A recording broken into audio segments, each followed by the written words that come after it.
Hello everyone, आप सबका मांगशान bubble में फिर से एक बार बहुत बहुत बहुत स्वागत है। चलिए असासिन्स ब्रदर के पार्ट 15 को शुरू करते हैं। अब तक हमने देखा था ईबो पार्क में लेडीज से बचकर भाग गया था, तो सीधा घर पर भाग कर आया। जब अपार्टमेंट पहुंचा तो वो बहुत एग्जॉस्टेड हो चुका था, पर तभी उसका चेहरा खिल गया क्योंकि आज सीएन उससे भी पहले घर पर आ चुका था। ईवो ने आते ही कहा, सीएन तुम वापस आ गए, कब आए? सीएन ने कहा, थोड़ी देर पहले। ये तुम्हारे नए टीचर है। सीएन पीछे के आदमी की तरफ इशारा करते हुए सीधा मुद्दे पर आ गया। ओह, ईवो ने कहा और उस आदमी को देखकर बो करते हुए उसे लाश कहकर पुकारा। यस एक मास्टर ईवो, उस आदमी ने कहा। इस रिप्लाई पर ईवो हंस दिया, बहुत ही मासूमियत से। उसने कहा, आप मुझे मास्टर क्यों बोल रहे हैं? मैं तो आपसे बहुत छोटा हूँ और आप मेरे टीचर हो। तो उस आदमी ने कहा, क्योंकि तुम सीएन के भाई हो। ईवो को ये समझ नहीं आया, वो इमेजिन भी नहीं कर सकता था कि उसे कोई ऐसे ग्रीट करेगा। कोई हाई क्लास फैमिली के बच्चों को ऐसे ग्रीट किया जाता है। पर इस आदमी की माने तो सीएन कंपनी में हाई पोजीशन पर था, इसलिए उसका छोटा भाई भी उसने उसी पोजीशन पर रखा। तुम इसे ईबो बुला सकते हो। तभी सीएन ने कहा, उसके हिसाब से ईबो के लिए कंफर्टेबल रहेगा। वैसे भी वो उसके दिमाग में और सवाल पैदा नहीं करना चाहता था। उस आदमी ने कहा, यस सीएन। वो एक ए क्लास का आदमी था, लैब में काम करता था, अपनी 40s में था, इसलिए अब उसे फील्ड पर नहीं भेजा जाता था।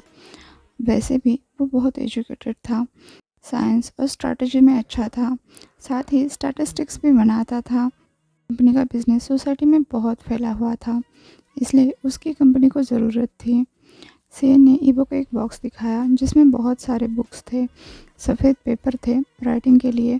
अब सीएन ने उस टीचर से कहा, इसे रेगुलर टाइप के पढ़ाने की ज़रूरत नहीं है, बस अपने हिसाब से इसे एजुकेट कीजिए। और हाँ, इसे पढ़ना लिखना भी नहीं आता, पर यह बहुत अच्छा है, बहुत चीज़ें जल्दी सीख जाता है। इसे कोई डिग्री नहीं चाहिए, बस इसे रियल एजुकेशन प्रोवाइड कीजिए जो इसके लाइफ और सर्वाइवल के काम आएगा। समझ गए?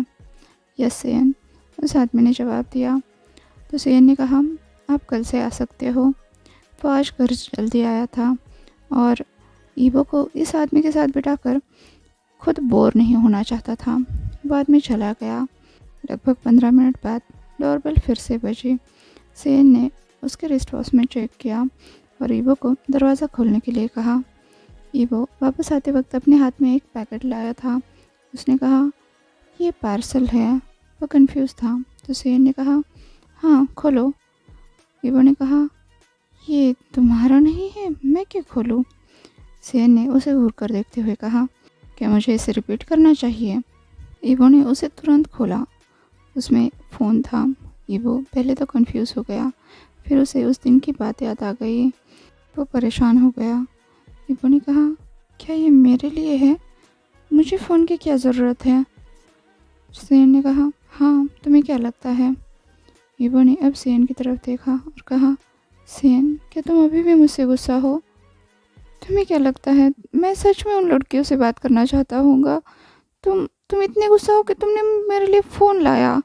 मुझे इसकी ज़रूरत नहीं है, मुझे किसी की ज़रूरत नहीं है, बस तुम्हारी है। उसने वो फ़ोन टेबल पर रखा और वहाँ से चला गया। सीएन स्पीचलेस था। अब उसने अपना चेहरा अपने हाथों में छुपाते हुए कहा, सच में ये लड़का ये सोच रहा है कि मैंने इसे फ़ोन इसलिए दिया है कि मैं गुस्सा हूँ? तुम सच में इतने बेवकूफ़ कैसे हो सकते हो? Oh man. अब उसने चेहरा ऊपर किया और कहा, इसका क्या मतलब है कि उसे किसी की परवाह नहीं, बस मेरी है? तुम मेरे टुकड़ों पर पलकर मुझसे ऐसी बात कैसे कर सकते हो? दिमाग घुटनों में है क्या? पर सीएन ने ये सब कुछ ईबो से नहीं कहा। पूरा दिन किसी ने भी किसी से भी बात नहीं की। सीएन ने अब फ़ोन पर सारी सेटिंग्स कर दी। फिर लेट नाइट उसने फिर से वो टॉपिक निकाला और कहा, अगर तुम इसे यूज़ नहीं करना चाहते तो कोई ज़रूरत नहीं है, पर तुम इस नंबर से कोई भी कॉल रिसीव करो तो तुरंत पिक कर लेना, ये मेरा नंबर है। मैं तुम्हें कॉल करके बताऊंगा कि मुझे लेट होगा या कुछ और हाँ, तुम भी मुझे कॉल कर सकते हो अगर कोई ज़रूरी बात हो तो। ठीक है, अब सो जाओ। हाँ, ये वो बस साइलेंटली बेड पर बैठा रहा। उन दोनों के बीच में जो दरार थी वो धीरे धीरे भरने लगी थी। वो मुस्कुराया, उसके गाल पूरे गुलाबी हो गए। वो शर्मा रहा था और फिर अचानक से वो बेड पर लेट गया, पिलो में अपना चेहरा छुपाते हुए सोचने लगा। वो सोच रहा होगा कि मैं कितना बुद्धू हूँ। ये वो, तुम सच में इतने बुद्धू कैसे हो सकते हो। फिर वो मन ही मन मुस्कुराने लगा। अब चीज़ें नॉर्मल होने लगी थी। सीएन ने पहले ही प्रेसिडेंट से परमिशन ली थी ईवो को ट्रेन करने की। एक दिन सीएन और ईवो दोनों भी प्रैक्टिस कर रहे थे। सीएन ने कहा, मेरे चेस्ट पर निशाना लगा के किक करो। ईवो ने अपनी मुट्ठियाँ कस ली और फिर अपना पैर उठाकर सीएन को चेस्ट पर मारने की कोशिश की, पर उसका दूसरा पैर लड़खड़ा गया। पर जैसे ही उसने पहला पैर वापस से ज़मीन पर रखा, उसे ठीक से बैलेंस करना आ गया। तो सीएन ने कहा, अब मेरे चेहरे पर एम करो, और ईवो ने ऐसा ही किया। उसे पता था सीएन इसे टॉर्च करेगा।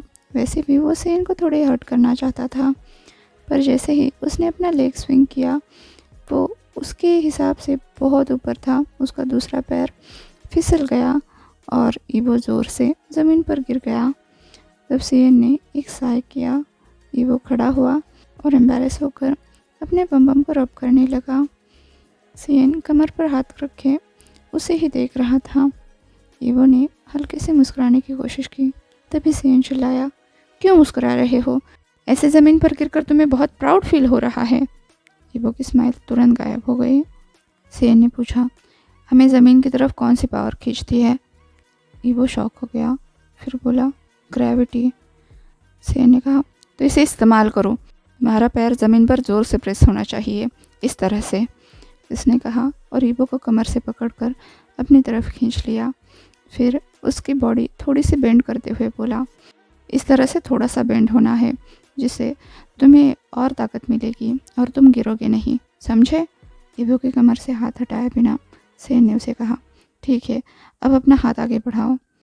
अब ऐसे ही घूमो, अपनी पोजीशन चेंज किए बिना। सीएन आगे बोला, अपने पैरों में गैप रखो। क्या तुम्हारे पैर अभी भी शेक कर रहे हैं? तो ईवो ने सर हिलाकर मना कर दिया। सीएन ने कहा, ठीक है, अब अपनी बॉडी को ऐसे ही स्ट्रेट रखना और फिर किक करना। सीएन ने अनकॉन्शियसली ईवो के बम्बा पर मारा और फिर उसके सामने जाकर खड़ा हुआ। पर ईवो को ये सब बहुत बुरी तरीके से फील हुआ। मतलब उसकी बॉडी इस चीज़ के लिए बहुत सेंसिटिव थी, शायद से उसके टॉर्चर्स की वजह से, उसके एक्सपीरियंस की वजह से। पर उसने सीएन की बात फॉलो की और इस बार नहीं गिरा। सीएन ने कहा, जब तुम किसी को हिट कर रहे होते हो तो अपने आप को पीछे रोकने की ज़रूरत नहीं है, अपनी पूरी ताकत लगा दो। तुम्हारा गुस्सा इसमें दिखना चाहिए, तुम्हारा एटीट्यूड दिखना चाहिए, समझे? चाहे हाथ चलाओ या पैर, पर इतनी ज़ोर से चलाओ कि सामने वाले को लगे कि तुम सच में उसे मारना चाहते हो, समझे? चलो, सीएन बोला। तभी डोरबेल रिंग हुई और सीएन दरवाज़ा खोलने के लिए चला गया। वहाँ पर मैक्स था। सीएन के हिसाब से मैक्स उसे चेक करने के लिए आया होगा। आजकल वो ईवो के बहाने से कंपनी में कम टाइम देने लगा है, तो ज़रूर मदर ने मैक्स को यहाँ इसकी तहकीकात करने के लिए भेजा होगा। सीएन सोच रहा था। उसने मैक्स से पूछा, तुम यहाँ क्या कर रहे हो? मैक्स मुस्कुराया और सीएन के पीछे उसने ईवो को देखा, फिर बोला, क्या मैंने तुम दोनों को डिस्टर्ब किया? इस पर जो सीएन का मुंह बन गया, उस पर तो मैक्स और ज़ोर से हंस दिया और फिर सीएन को साइड करके सीधा अंदर चला आया। उसने कहा, मैंने तुम्हारे भाई को बड़ा मिस किया। हेलो ईवो, क्या तुम्हें मैं याद हूँ? ईवो ने तुरंत ब्रॉड स्माइल के साथ मैक्स का वेलकम करते हुए कहा, हाँ वेलकम डॉक्टर। वो स्माइल किसी क्यूपिड के एरो से कम नहीं थी, सीधा मैक्स के दिल पर जाकर लगी। आते वक्त ईवो के लिप्स भी हार्ट शेप के बन जाते थे। मैक्स ने अब उसे देखकर कहा, थैंक यू ईवो, पर तुम मुझे मैक्स कहकर ही बुलाओ। कोई मुझे डॉक्टर बुलाए ये मुझे पसंद नहीं। ईवो ने कहा, पर आप तो डॉक्टर हो। मैक्स ने कहा, हाँ मैं हूँ, पर मुझे ऐसा लगता है कि डॉक्टर वो होते हैं जो लोगों की ज़िंदगी बचाते हैं। फिर वो अपने ही जोक पर ज़ोर से हंसने लगा। ईवो के कंधे पर हाथ रखा और उसे लेकर अंदर चला गया। सेन दरवाजे पर अकेला रह गया। उन दोनों ने बस उसे इग्नोर कर दिया। सेन सोच रहा था, इस लड़की ने कर क्या रखा है, हर कोई बस इसकी तरफ खींचा क्यों चला जाता है। इधर ईबो मैक्स से पूछ रहा था, आप भी तो लोगों की जान बचाते हो ना। तो मैक्स ने कहा, नहीं, मैं बस जख्मों का इलाज करता हूँ और इंजेक्शन लगाता हूँ। इस वक्त मैक्स ने अपना चेहरा स्केरी बनाया हुआ था। ऊपर से हाथों का जेस्चर भी ऐसा था जैसे वो ईबो को डराना चाहता हो। पर ईबो मुंह बनाते हुए बोला, आप तो अच्छे इंसान हो। फिर वो मुस्कुराया। पता नहीं मैक्स को क्या हुआ, उसने आंखें बंद कर ली और ईबो को ज़ोर से गले लगा लिया। ईबो ने कुछ भी नहीं कहा, पर उस वार्मथ में उसने अपने आप को सरेंडर कर लिया। सेन ने ये देखा, पर बिना कुछ बोले उनके बगल से निकल गया, सोफा पर बैठ गया और टॉवल से अपने आप को ड्राई करने लगा। तभी मैक्स ने पूछा, क्या ईबो को चाय बनाना आता है। हाँ, ईबो ने कहा। क्या मुझे भी एक कप मिलेगी, मैक्स ने कहा। ईबो ने कहा, बिल्कुल, पर घर में चाय पत्ती नहीं है। अब उसने सेन की तरफ देखा तो सेन ने कहा, जाओ जाकर लेकर आओ। अब ईबो ने अपना स्वेटी टी शर्ट बदला और बाहर चला गया। मैक्स सेन के पास आकर बैठा और सेन ने सार्कास्टिकली कहा, please sit, doctor come good assassin. Max ज़ोर से हंस दिया और बोला, क्या तुम जेलस हो। अपने क्लोजेस्ट वन के सामने अच्छा कौन नहीं बनना चाहता। न तुम न मैं, हम में से कोई भी अपने लिए नफरत नहीं चाहता, चाहे हमारे हाथ खून से कितने भी रंगे हो। अगले कुछ पल दोनों में से कोई भी कुछ नहीं बोला। सेन गहरी सोच में था ईबो को लेकर। सेन ने मैक्स की तरफ देखे बिना उससे पूछा, मैक्स, तुम उसमें क्या देखते हो। मैक्स ने विंडो की तरफ देखा और पर्दा लगाते हुए बोला, एक भाई। सेन ने अब मैक्स की तरफ देखा। सेन मैक्स के बारे में ज़्यादा कुछ नहीं जानता था, ना ही जू के बारे में, जो उससे पहले आए थे। खासकर उनके बारे में उसे कुछ नहीं पता था। बस उसने सुना था कि मैक्स का एक छोटा भाई था जिसे मैक्स बहुत प्यार करता था। दोनों ऑर्फनेज में थे, अब्रॉड में, और दोनों को ये बात सिखाई जाती थी कि भीख कैसे मांगनी है, अपने आप को बेचारा दिखाकर लोगों से पैसे कैसे लेने हैं। एक बार जब ऑर्फनेज अथॉरिटी की डिमांड पूरी करने में कम पड़ गया तो अथॉरिटी ने इसे डिमोलिश करना चाहा और किया भी। ये बिल्डिंग आग में झुलस रही थी। उस समय मैक्स हल्का होने के लिए बाहर गया था। उसे जब जलने की बू आई तो वो भागता हुआ अंदर आया। वो बस एक बच्चा था, अपने भाई को ढूंढने के लिए। उसे जल्दी तो कोई नहीं मिला, बस कुछ रोने की आवाज़ें सुनाई थी। वो किसी को भी देख नहीं पा रहा था। अपने भाई को लगातार आवाज़ लगाता रहा। वहाँ पर 5 डेड बॉडीज़ थी जो जल रही थी। उनमें से एक वो भी थी जिसे मैक्स की आंखें ढूंढ रही थी। वो चिल्लाया, भाई। फिर उसने वहाँ की चादर उठाकर उसको ढका और खिड़की से नीचे कूद गया। सख्त ज़मीन पर उसके भाई के पैरों में आग लगी थी, पर सांसें अभी भी चल रही थी। उस वक्त मैक्स ज़्यादा कुछ तो नहीं जानता था, पर वो अंदर के लोगों के बारे में सोच रहा था। क्या वो भी उसके भाई की तरह बेहोश हो गए होंगे। पर इस चीज़ पर सोचने के लिए उसके पास ज़्यादा वक्त नहीं था। आग अभी भी उसके भाई के पैरों को आगे बढ़ाते हुए खा रही थी। मैक्स ने वहाँ की एक लकड़ी उठाई और किसी तरह से अपने भाई के पैर अलग करते हुए उस आग को फैलने से रोका। वो अब भी अंदर जाना चाहता था, पर जा नहीं पाया। ये पल उस बिल्डिंग का बहुत बड़ा पोर्शन टूटकर नीचे गिर गया। अब मैक्स ने अपना मन बना लिया था। उन लोगों से माफ़ी मांगते हुए उसने अपने भाई की अनकॉन्शियस बॉडी उठाई और पास ही के जंगल में चला गया। 2 दिन तक ना कोई उसे ढूंढने आया, ना ही उसे खाना पानी मिला। उसके बाद मैक्स को बस इतना याद था, वो मेन रोड पर चला गया था। जिसके बाद एक चर्च के फादर को वो मिला। वो उसे चर्च में ले गए, उन्हें बचाया। पर जिस दिन उसने होश संभाला वो उसके ज़िंदगी का सबसे बदतर दिन था, क्योंकि जल्द ही अथॉरिटी को पता चल गया ऑर्फनेज के 2 लड़के भाग गए हैं। एक फादर ने उन्हें बचाया है। वो उन्हें ऐसे तो नहीं छोड़ सकते थे। वो उन्हें ढूंढने लगे। फादर उन लोगों के बीच में एक जानी मानी हस्ती थी, लोग उन्हें प्यार करते थे, पर वो इस बारे में कुछ नहीं कर सकते थे। इसलिए फादर ने उन लोगों को एक बोट पर बिठा दिया। वहाँ से वो एक कार्गो शिप में चले गए और फिर चाइना आ गए। लोगों ने फादर को ढूंढ लिया और मुंह न खोलने की वजह से उन्हें गोली मार दी। मैक्स और उसका भाई चाइना आ गए। सेन को पता नहीं था इन सब डिटेल्स के बारे में, ना ही वो ये जानता था कि वो उसके छोटे भाई के साथ क्या हुआ, वो इस फॉरेन लैंड में कैसे जिए, कितने दिनों तक जिए, उसका भाई कैसे मरा।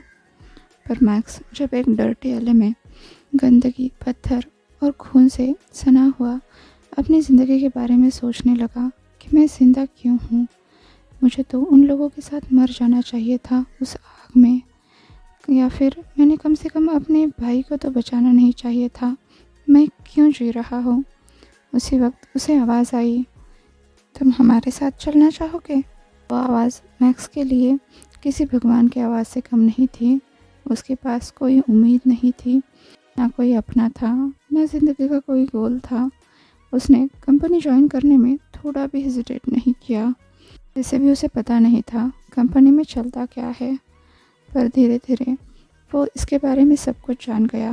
पर अभी वापस जाने का कोई तरीका नहीं था, ना ही उसे कोई परवाह थी। हर मिनट इतने सारे लोग मरते हैं, कोई इसकी परवाह नहीं करता, मैक्स भी नहीं। और वैसे भी यहाँ पर उसे अच्छे से रखा जाता था, खिलाया पिलाया जाता था, पढ़ाया जाता था। वो एक डॉक्टर बन गया। उसे यहाँ पर भाई बहन मिले जो बिल्कुल उसी की तरह थे, किसी तरह से हर्ट हुए, यहाँ पर रोते हुए आते थे। मैक्स उनके वाउंड्स ट्रीट करने लगा, फिर उन्हें एनाटॉमी सिखाने लगा और बाकी सारी चीज़ें भी, जैसे वो सीएन को सिखाता था। उसे ज़िंदगी से और क्या चाहिए था। सीएन और मैक्स अपने चुप्पी के बोझ तले दबे बैठे थे और उसी वक्त ईबो वापस आया। अपने साथ रौनक भी लेकर आया। उसने कहा, मैं चाय ले आया। मैक्स फिर से मुस्कुराया, बोला, ओह मैं इंतज़ार कर रहा हूँ। ईबो ने मुस्कुराकर कहा, मैं जल्दी बना कर लाता हूँ, और वो तुरंत किचन की तरफ भाग गया। वैसे मैक्स ने ईबो के लिए कुछ विटामिन कॉम्प्लेक्स टैबलेट भी लाए थे और ईबो से अब वो कह रहा था, तुम्हें हर दिन एक टैबलेट लेनी है खाना खाने के बाद, ठीक है? और हाँ, मैं तुम्हारे लिए कुछ कुकीज़ भी लाया हूँ, ज़रा बताओ कैसी है। ईबो उनको एंजॉय कर रहा था और ये दोनों एल्डर ईबो की एंजॉयमेंट देखकर एंजॉय कर रहे थे। मैक्स ने पूछा, क्या ईबो हमेशा घर पर रहता है? सीएन ने जवाब दिया। मैक्स ने कहा, पर वो बाहरी दुनिया के बारे में कैसे सीखेगा? सीएन ने कहा, अभी क्या कर सकते हैं?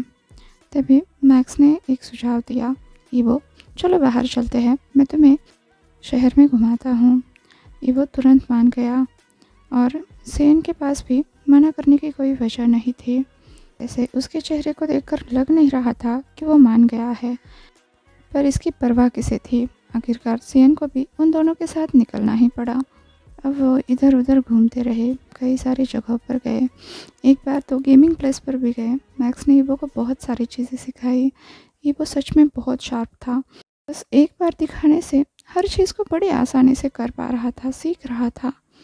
ये लड़का जिसे लोगों ने अपना खिलौना बना कर रखा था, इसलिए वो गुमसुम सा बच्चा बन गया था, पर इससे उसने अपनी मासूमियत और होशियारी नहीं खोई थी। और अब जबकि वो एक कंफर्टेबल लाइफ में था, सब चीज़ें उभर कर दिख रही थी। से ईबो को इस तरह से एंजॉय करते हुए देखना, हर तरफ एक्साइटमेंट में घूमते हुए देखना, मैक्स और सीएन के दिल को छू गया। पर सीएन अभी भी ईबो को लेकर परेशान था। वो दोनों पास ही खड़े ईबो को ही देख रहे थे। सीएन बोला, कितना बड़ा हो गया है, फिर भी बच्चों की तरह बिहेव कर रहा है। तो मैक्स ने कहा, क्या तुम उसे ब्लेम कर रहे हो? कम से कम तुम तो मत कहो, तुम उसे यहाँ तक लेकर आए हो। सीएन ने कहा, पर अब उसकी ज़िंदगी बहुत बदल जाएगी, यहाँ पर वो अपना बचपन नहीं जी सकता, ये सब उसके लिए अच्छा नहीं है। मैंने उसे और ख़तरनाक जगह पर लाकर पटक दिया है। मैक्स ने कहा, क्या मतलब सीएन? क्या तुम सच में चाहते हो कि ईबो कंपनी ज्वाइन करे? सीएन ने कोई जवाब नहीं दिया। तभी वो एक मशीन पर खेल रहा था जो उनसे काफ़ी दूर था। ईवो ने अब उनकी तरफ देखकर मुस्कुराकर मशीन की तरफ इशारा किया जिस पर लिखा था विक्ट्री। मैक्स ने सेन से कहा, मैं तुम्हारी मदद करूँगा, और फिर उसने ईवो को थम्स अप दिखाया। अब वो वहाँ से आगे चले गए। ये शूटिंग एरिया था। मैक्स ने ईवो से कहा, ईवो इसे ट्राई करना चाहोगे? अब ईवो और सेन एक दूसरे के बगल में खड़े थे। उन दोनों के सामने 2 टारगेट थे और मैक्स उन्हें शूट करने के लिए कह रहा था। सेन का टारगेट बोर्ड ईवो से कुछ पीछे था, फिर भी सेन ने लगातार 3 शॉट किए और तीनों भी बिल्कुल मिडिल में, एकदम परफेक्ट।